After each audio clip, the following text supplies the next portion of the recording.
વિદ્યાર્થી મિત્રો, હવે સંભાવનાના પણ બે દાખલા બેઝિક્સ માટે પૂછાય છે. એટલે ખાસ બેઝિક માટે આ દાખલા તૈયાર કરજો, ખાસ બેઝિક ગણિત માટે. ચલો, અહીંયા આપણે સંભાવનામાં મોટા ભાગે 3 પ્રકારના દાખલા છે. તો સિક્કાની રમત, ગંજીફાની રમત અને પાસાની રમત.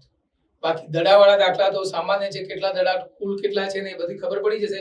પણ જે શીખવાનું છે આપણે ખાસ સિક્કાની રમત, ગંજીફાની રમત અને પાસાની રમત. આ 3 વસ્તુ આપણે ખાસ મગજમાં બેસાડવાની છે મિત્રો. તો જ્યારે સિક્કાની રમત આવે ત્યારે સિક્કો આ રીતનો હોય છે. ઉપરના ભાગે જો હોય તો આને છાપ હેડ કહીશું, અને આ નીચેનો ભાગ હોય એને આપણે ટેલ કાંટો કહીશું. છાપ અને કાંટો આપણે કહીએ છીએ એ રીતે, હેડ એન્ડ ટેલ. જો સિક્કાને એક વખત ઉછાળીએ મિત્રો, તો સિક્કાને એક વખત ઉછાળતા મળતા પ્રયત્નોની સંખ્યા યાદ રાખજો. સિક્કાને આપણે એક વખત ઉછાળીએ તો 2 જવાબ મળે આપણને, કો તો છાપ મળે, કો તો કાંટો મળે. તો એના કુલ પ્રયત્નોની સંખ્યા થઈ, એક વખત સિક્કાને એક વખત ઉછાળતા મળતા પ્રયત્નોની કુલ સંખ્યા યાદ રાખજો 2. કો તો હેડ મળે, કો તો ટેલ મળે. ચલો, એ જ રીતે સિક્કાને 2 વખત ઉછાળતા, એક સિક્કો હોય એને 2 વખત ઉછાળીએ, અથવા 2 સિક્કા હોય ને 1 વખત ઉછાળીએ. 2 સિક્કા લઈને 1 વખત ઉછાળો, અથવા એક સિક્કાને 2 વખત ઉછાળો, તો 2 ની 2 ઘાત, એટલે કુલ પ્રયત્નોની કુલ સંખ્યા આપણી પાસે 4 થશે. દાખલા તરીકે પહેલી વખત ઉછાળ્યો તો છાપ મળી, બીજી વખતે ઉછાળ્યો તો છાપ મળી, તો હેડ હેડ. પહેલી વખત ઉછાળ્યો તો કાંટો મળ્યો, બીજી વખત ઉછાળ્યો તો કાંટો મળ્યો, તો ટેલ ટેલ. પહેલી વખત ઉછાળ્યો તો છાપ મળ્યું, બીજી વખત ઉછાળ્યો તો કાંટો મળ્યો, તો HT. ચલો, ફરીથી ઉછાળ્યો તો કાંટો મળ્યો, બીજી વખત ઉછાળ્યો તો છાપ મળી, તો TH. આ 4 સિવાય બીજા કોઈ પરિણામ મળશે નહીં. તો એક સિક્કાને 2 વખત ઉછાળો અથવા 2 સિક્કાને 1 વખત ઉછાળો, તો એના કુલ પ્રયત્નોની સંખ્યા 4 થશે મિત્રો. આ બધું ધ્યાનમાં રાખવું પડશે. ચલો, એ રીતે આપણને 3 વખત પણ પૂછી શકે છે. આપણને સિક્કાને 3 વખત ઉછાળતા મળતા પ્રયત્નોની સંખ્યા એટલે 2 ની 3 ઘાત, એટલે કુલ પ્રયત્નોની સંખ્યા આપણી પાસે 8 થશે. ચલો, પહેલી વખત ઉછાળ્યો તો હેડ મળ્યો, બીજી વખત ઉછાળ્યો તો પણ હેડ મળ્યો, અને ત્રીજી વખત ઉછાળ્યો તો પણ હેડ મળ્યો, એટલે પ્રયત્નોની સંખ્યા થઈ 1. ચલો, ફરીથી ઉછાળ્યો, છાપ આવી, ત્રીજી વખત બદલાઈ ગયો, કાંટો આવ્યો, છાપ આવી, કાંટો આવ્યો, છાપ પણ આવી શકે, અને ચોથી વખત કાંટો આવ્યો પહેલા, પછી છાપ આવી. ચલો, લીધે ટેલ માટે થશે તો HH, HHT, HTH અને THH. ચલો, હવે પહેલી વખત ઉછાળ્યો તો કાંટો, એથી કુલ 8 પરિણામો મળશે આપણને. TTH, THT અને HTT, એમ કુલ 8 પરિણામો આપણને મળશે આ રીતે. તો આ સિક્કાની રમત હતી. સિક્કાની રમતમાં એક વખત ઉછાળશો તો એક સિક્કાને ઉછાળશો તો 2 પ્રયત્નોની સંખ્યા 2, 2 વખત ઉછાળશો તો 4, અને 3 વખત ઉછાળશો તો 8. ખાસ આપ યાદ રાખજો મિત્રો. આ મેં સમજાયા. આ દાખલા તરીકે 5મો આપણને ટેલ ટેલ ટેલ. હવે એક બદલતા જવાનું પાછળથી. ટેલ ટેલ હેડ, ટેલ હેડ ટેલ, અને 8મો હેડ ટેલ ટેલ. આ રીતે 8 પ્રયત્નો આપણને મળશે. બરાબર? તો આ હતી સિક્કાની રમત. એના પછી મિત્રો આવશે ગંજીફાની રમત, જેને આપણે બાજી પત્તાની રમત કહીએ. ચલો, અહીંયા બાજી પત્તાની રમતમાં મિત્રો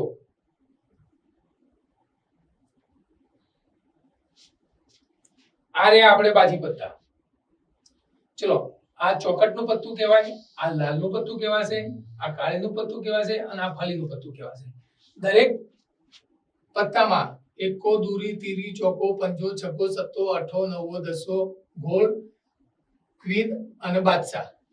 આ પ્રકારના પત્તા કુલ 13 પત્તા હશે. લાલમાં પણ 13, ફલીમાં પણ 13, અને કાળીમાં પણ આ લાલ રંગના પત્તા છે. આ યાદ રાખજો મિત્રો, આ ચોકટનું પત્તું, આ લાલનું પત્તું, પણ આ બે ભેગા થઈ લાલ રંગના પત્તા થઈ ગયા કહેવાય. કયા રંગના? લાલ રંગના થઈ ગયા.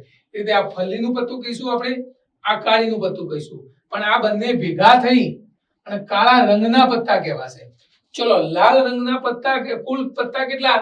તો 13 4 52, તો કુલ 52 પત્તા. બરાબર. ચલો, એમાં કાળા રંગના પત્તાની સંખ્યા, ચલો કાળા રંગના પત્તાની સંખ્યા 13 + 13 26. કાળા રંગના પૂછે તો 26, લાલ રંગના પૂછે તો 13 + 13 26. તો કાળા રંગના પત્તાની સંખ્યા 26, લાલ રંગના પત્તાની સંખ્યા 26. હવે ખાલી કાળીના પત્તા પૂછે, કાળીના પત્તા કેટલા? તો 13. ફુલ્લીના પત્તા કેટલા? તો 13. લાલના પત્તા કેટલા? આ લાલના પત્તા 13 અને ચોકટના પત્તા કેટલા? તો 13. તો આ ખાસ કોન્સેપ્ટ ક્લિયર હોવો જોઈએ તમારી પાસે મિત્રો. આ આપણી બાજી પત્તાની રમત થઈ. ચલો, એમાં હવે ચિત્રવાળા પત્તા એટલે જેને આપણે મુખ મુદ્રા વાળા પત્તા કહીશું, જેના પર ચિત્ર આવેલું હોય. એક્કામાં ચિત્ર ન હોય, દૂરી, તીરી, ચોકો, પંજો, છગ્ગો, સત્તો, અઠ્ઠો, નવ્વો, દસો, એમાં કોઈ ચિત્ર હોતા નથી. ચિત્ર ફક્ત જુઓ, એક તો બાદશાહ જે કિંગ કહીએ છીએ એમાં ચિત્ર હોય છે, ક્વીન કહીએ છીએ એમાં ચિત્ર હોય છે, અને જે કહીએ છીએ એમાં ચિત્ર હોય છે. તો દરેક રંગમાં 3 પત્તા થયા. દરેક રંગના ચિત્રવાળા 3 પત્તા થયા. એવા 3 4 12, તો ચિત્રવાળા પત્તાની સંખ્યા 12 થઈ. મિત્રો હવે યાદ રાખજો ખાસ, 3 3 દુ 6, 3 3 9, 3 4 12. 3 ચિત્રવાળા કાળીના 3 પત્તા, ફૂલીના ચિત્રવાળા 3 પત્તા, ચોકટના 3 પત્તા અને લાલના 3 પત્તા. 4 3 12. તો ચિત્રવાળા પત્તાની સંખ્યા થઈ ટોટલ 12. અને ચિત્ર વગરના પત્તાની સંખ્યા તો 52 - 12 એટલે 40. 52 - 12 એટલે 40. આ કોન્સેપ્ટ તમારે ક્લિયર હોવો જોઈએ મિત્રો. આ 3 વસ્તુ, આ 2 વસ્તુ, એક તો સિક્કાની રમત અને એક આ ગંજીફાની રમત, એમાં તમારે કોન્સેપ્ટ ક્લિયર રાખજો. એ જ રીતે પાસાની રમત આવશે, તો પાસાની રમતમાં પણ તમારે કોન્સેપ્ટ ક્લિયર રાખજો. આ પાસો છે આપણો, આ પાસો છે. પાસો ઉછાળીએ તો 1 આવે, 2 આવે, 3 આવે અથવા 6 થી વધારે આવી શકશે નહીં મિત્રો. તો દાખલા તરીકે પાસાને એક વખત ઉછાળતા, પાસાને એક જ વખત ઉછાળીએ, એક વખત ઉછાળીએ તો કહો તો 5 આવે, 4 આવે, 3 આવે, 1 આવે, 6 આવે. બરોબર. એટલે કુલ પ્રયત્નોની સંખ્યા થઈ 6. એક જ વખત પાસાને ઉછાળશો તો એના પ્રયત્નોની સંખ્યા 6 થશે. ચલો, હવે પાસાને 2 વખત ઉછાળતા, ચલો 2 વખત ઉછાળીએ. પહેલી વખત આયા 2, બીજી વખત આયા 5, 2 5. એવા આટલા બધા પરિણામો મળશે. તો પાસાને 2 વખત ઉછાળતા મળતા કુલ પ્રયત્નોની સંખ્યા બરાબર 6 નો વર્ગ. 6 નો વર્ગ એટલે 36 થશે. બરાબર. 6 નો વર્ગ એટલે આપણી પાસે 36 થશે. અને અહીંયા 6, એક વખત ઉછાળશો તો 6 અને 2 વખત ઉછાળશો તો 36. 36 માં 1 1 આવે, 1 2 પણ આવે, 1 3 પણ આવે, 1 4 પણ આવે. પહેલા પર પાસા ઉપર 1 આવ્યો, બીજા પાસા ઉપર 4 આયા. પહેલી વખત ઉછાળતા 1 આવ્યો, બીજી વખત ઉછાળતા 5 આયા. પહેલી વખત ઉછાળતા 1 આવ્યો, બીજી વખત ઉછાળતા 6 આયા. એ રીતે પહેલી વખત ઉછાળતા 6 આયા અને છેલ્લી વખત બીજી વખત ઉછાળતો પણ 6 આવે. તો આ રીતે કુલ 36 પરિણામો આપણને મળશે પાસાની રમતમાં. ચલો, ફરીથી એક વખત સિક્કાને એક વખત ઉછાળતો તો કુલ પ્રયત્નોની સંખ્યા 2. કુલ પ્રયત્નો આપણે પહેલો દાખલામાં કુલ પ્રયત્નોની સંખ્યા લખી દેવાની. તો સિક્કાને એક વખત ઉછાળશો તો કુલ પ્રયત્નોની સંખ્યા 2, 2 વખત ઉછાળશો તો કુલ પ્રયત્નોની સંખ્યા 4, 3 વખત ઉછાળશો તો કુલ પ્રયત્નોની સંખ્યા 8 થશે. ચલો, બાજી પત્તાની રમતમાં લાલ રંગના પત્તાની કુલ સંખ્યા પહેલા કુલ પ્રયત્નોની સંખ્યા 52 થઈ જશે મિત્રો. પત્તાની રમતમાં કુલ પ્રયત્નોની સંખ્યા 52. ચલો, લાલ રંગના પત્તાની સંખ્યા, તો લાલ રંગ કે તો 26, કાળા રંગના કે તો 26, ખાલી ફુલ્લીના કે તો 13, લાલના પત્તા કે તો 13, ચોકટના પત્તા કે તો 13. બરાબર. આ રીતે પત્તાની સંખ્યા પણ યાદ હોવી જોઈએ. અને આ 3 રમતો છે મિત્રો ખાસ. એના પછી આપણે એક દાખલો લઈએ છીએ. સરખી રીતે ચીપેલા 52 પત્તાની થોકડીમાંથી એક પત્તું, દાખલો કેવી રીતે ગણવો એ ખાસ ધ્યાન આપજો મિત્રો. એટલા માટે એક દાખલો મેં લઈ લીધો છે અહીંયા સમજવા માટે. એક પત્તું કાઢવામાં આવે છે તો લાલ રંગનો રાજા નંબર 1 મુખ મુદ્રા વાળું એટલે ચિત્ર વાળું મેં સમજાવ્યું હતું એ, અને લાલ રંગના મુખ મુદ્રા વાળું પત્તું અને લાલ રંગનું તમારે 4 ગુણનો દાખલો હશે તો 4 વિભાગ આપી દીધેલા હશે આ રીતે 1 2 3 4 દરેકનો એક ગુણ એટલે એ રીતે 4 ગુણ થશે. ચલો અહીં 52 પત્તાની ઠોકરીમાંથી એટલે આપણી પાસે ગંજીફાની રમત આવી તો ગંજીફાની રમતમાં કુલ પ્રયત્નોની સંખ્યા પહેલા હંમેશા લખી દેવાની. દરેક દાખલામાં કુલ પ્રયત્નોની સંખ્યા તો અહીં કુલ પ્રયત્નોની સંખ્યા 52 કારણ કે આપણી પાસે 52 પત્તા છે ટોટલ. ચલો નંબર 1 કરી ધારો કે આપણે જો દાખલો ગણવો કે ઘટના A પહેલા ઘટના A કહી દઈએ. ઘટના A બરાબર લાલ રંગનો રાજા મળે છે. ઘટના A ઉદ્ભવવા માટેના પ્રયત્નોની સંખ્યા ચલો ઘટના A ઉદ્ભવ લાલ રંગના રંગ પૂછ્યો જુઓ ધ્યાન આપજો. લાલ રંગ તો લાલ રંગમાં 2 આવશે લાલનો અને ચોકટનો તો રાજા કેટલા થયા 2 તો કુલ પ્રયત્નોની સંખ્યા થઈ 2 ઘટના A ઉદ્ભવવા માટેના પ્રયત્નોની સંખ્યા 2 થઈ 2 અને કુલ પ્રયત્નોની સંખ્યા થઈ 52 તો લાલનો રાજા અને ચોકટનો રાજા તો 2/52 બરાબર આપણી પાસે થશે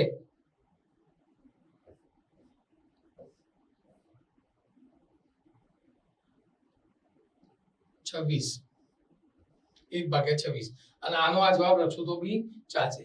ચલો હવે નંબર 2 જો ફરીથી બીજો દાખલો બીજી રીતે સમજાવું છું. ધારો કે ઘટના B જે ઘટના લખો અહીંયા P ઓફ A કરી લખવાનું. P બરાબર લાઈનસર ચાલવાનું A B C D. B શું છે મુખ મુદ્રા વાળું પત્તું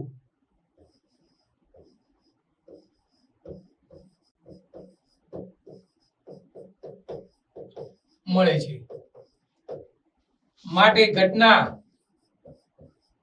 B ઉદ્ભવવાના કુલ પ્રયત્નોની સંખ્યા નીચે આવશે અને આ જે આવે એ ઉપર આવશે. ઘટના B ઉદ્ભવવા માટેના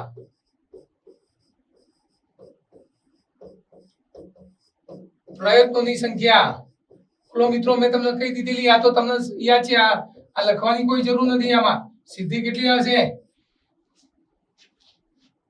મુખ મુદ્રા વાળા પત્તા ટોટલ 12 છે આપણી પાસે 3 3 2 6 3 9 3 4 12 માટે P of B 12/52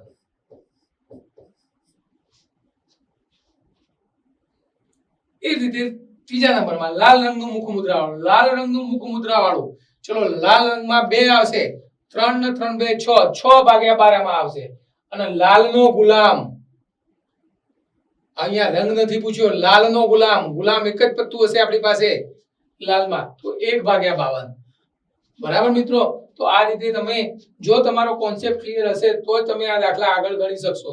અને આના પછી બીજો દાખલો છે એક સફેદ અને એક રાખોડી એમ 2 પાસાને ચલો પાસાવાળી રમત આવી એક સાથે ઉછાળવામાં આવે છે તો તમામ શક્ય પરિણામો લખો. પાસાની ઉપરની સપાટી પર દેખાતી સંખ્યાઓનો સરવાળો ચલો એ જે સંખ્યાઓનો સરવાળો 8 હોય 13 હોય 12 કે તેનાથી ઓછો હોય કે 2 હોય એ કહેવાનું છે. અહીં પાસાને 2 વખત ઉછાળવામાં ચલો 2 વખત ઉછાળવામાં આવે છે તો કુલ પ્રયત્નોની સંખ્યા આપણી થઈ 36 મિત્રો. તો કુલ પ્રયત્નોની સંખ્યા 36.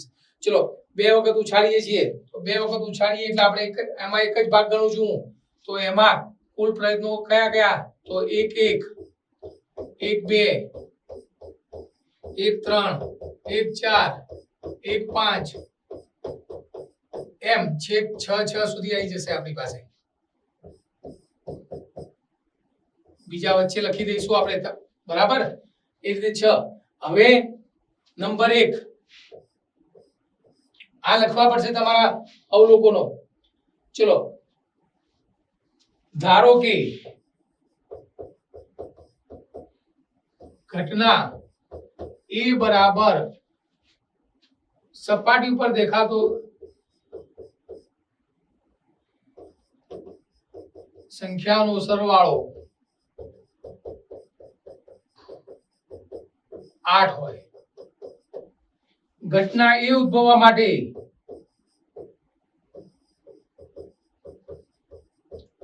માટેના પ્રયત્નોની સંખ્યા બરાબર ચલો લખવાને આપણે 8 ક્યાં થાય ચલો 1 માં નહીં થાય 2 માં નહીં 2 ને 6 2 વત્તા 6 8 થશે 3 5 4 4 5 3 અને 6 2 1 2 3 4 5 તો ટોટલ પરિણામો હોય આપણી પાસે પ્રયત્નોની સંખ્યા 5 થાય માટે P of A બરાબર 5 ભાગ્યા કુલ પ્રયત્નોની સંખ્યા આપણી પાસે 36 તો 5 ભાગ્યા 36 એ રીતે 13 હોય 12 હોય અને તેનાથી ઓછી હોય 12 કે તેનાથી ઓછી હોય અને 2 હોય એના માટે મિત્રો તમે દાખલો ગણી શકશો બરાબર તો અહીંયા આપણે આ સંભાવનાના દાખલા હતા સંભાવનાના દાખલા પણ 2 પૂછાય છે આંકડા શાસ્ત્રના પણ 2 પૂછાય છે ત્રિકોણના પણ 2 હોય છે એમાં એક પ્રમેય હશે અને કુટ પ્રશ્ન હશે મિત્રો બરાબર અને સમાંતર શ્રેણીનો પણ એક દાખલો હશે એ જ રીતે આપણે અહીંયા વિભાગ બી પૂર્ણ કરીએ છીએ મિત્રો